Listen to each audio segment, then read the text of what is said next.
TJ Miller. So pretty much the last time I saw TJ like in person, it was like really random. I was like super upset. I was in a car like crying. I swear to God, he walked past me in a Marie Callender's parking lot and like looked at me and I looked at him. Like we know each other, but we don't want to talk right now. And he walked away. Um, but I can't be sure it was him that one time in a Marie Callender's parking lot. I can be sure the time before when I ran into TJ performing at a breakfast comedy club show for kids. And so I was really excited because I got to bring my kid and introduce him to TJ Miller, who I think is one of the funniest, sweetest peoples I've ever seen inside of space, inside of, comedy, inside of community.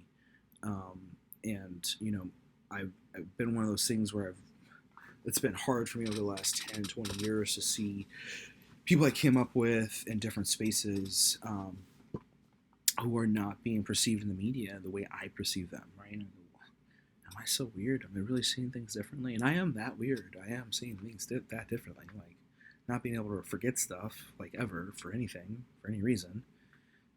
Like, what do you want? Your mom's zip code? What do you want? Like, that's the whole thing. That does make me very different. So maybe that's just that, and I'll just live with this dissonance of difference. But I really do want to just tell you, TJ Miller, funny, hilarious, nice guy, and somebody who I know to be a little crazy, maybe. Definitely open about it. Definitely open about struggling and going through stuff. And so it's been hard to see people being like, yeah, he's canceled, he's never coming back. There's nothing, you can't come back. And it's like, nah. Like, there should always be a way back. There should always be a return route for someone who has been accused or someone who has said something that people have found offensive. And that should be really important and sacrosanct to, like, comedy, right? Because comedy is literally an art of offending people. And there's a lot of people who get pissed. A lot of people. And so when you have folks who take a joke a wrong way, and then you have people like who are comics who are just used to that, and have no response to that is empathetic or necessarily compassionate, because for them, it's part of their art, it's part of what they do. If you didn't respond to it the same way, and that's not to say that there could have been other issues or other things that I do not have awareness on, that I'm not speaking on, right? But as far as my own experience of being around women and femmes and non-binary people who were in stand-up comedy in Los Angeles, many of us thought of TJ Miller as a good guy, right? As a guy who would not take advantage of girls if they were too drunk, who we could smoke a bowl with without getting felt up on, who would invite us to things and let us get up on stage if there was a chance. And I'm listing things that are not very common in comedy. Unfortunately, like, women are, like, just really not in equal space to men in stand-up. And there's, like, some notable, examples people always want to give you of, like, oh, this person and that person. But it's, like, literally, like, 5 compared to hundreds.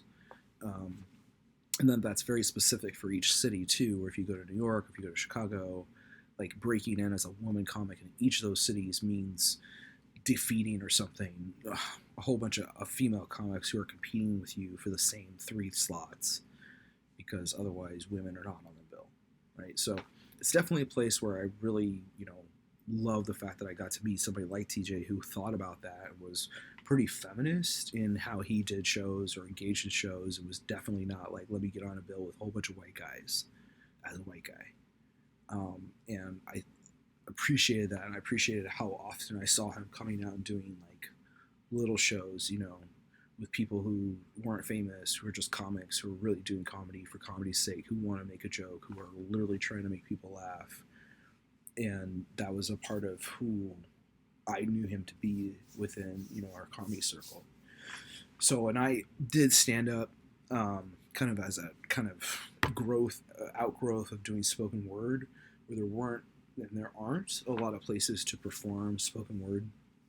Like, if you want to get up with a notebook and run through some lines of what you want to do, for the most part, if you make that funny, somebody will let you, right?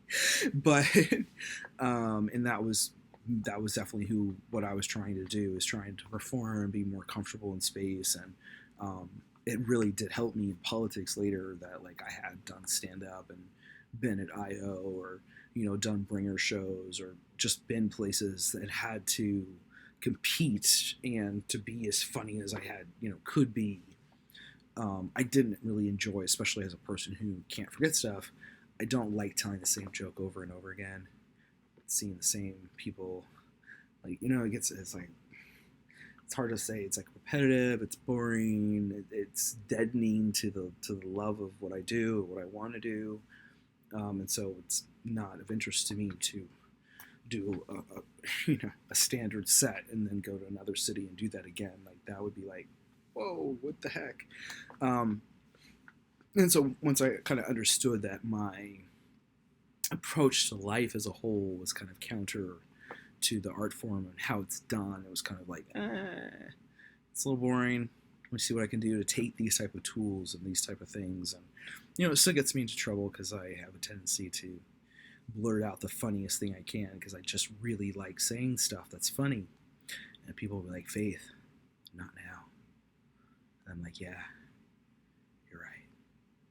But, I feel like it's important that that's the thing. If you can try and do that and make jokes out of stuff and see the darkness and the light and see possibly that they're not completely separate, it gives you hope, So I'm going to try and see. I haven't really seen the Silicon Valley thing that TJ was in a while back. And there was like some controversy and some people who felt hurt. And I hope, had heard apologies from TJ and, the work that he's continuing to do to try to say who he wants to be as a person. But I also just want to shout out that, like, it was really awesome and impactful as a female, non-binary, queer, LGBT comic to be in space around white people, white guys who do comedy who weren't dicks, straight up.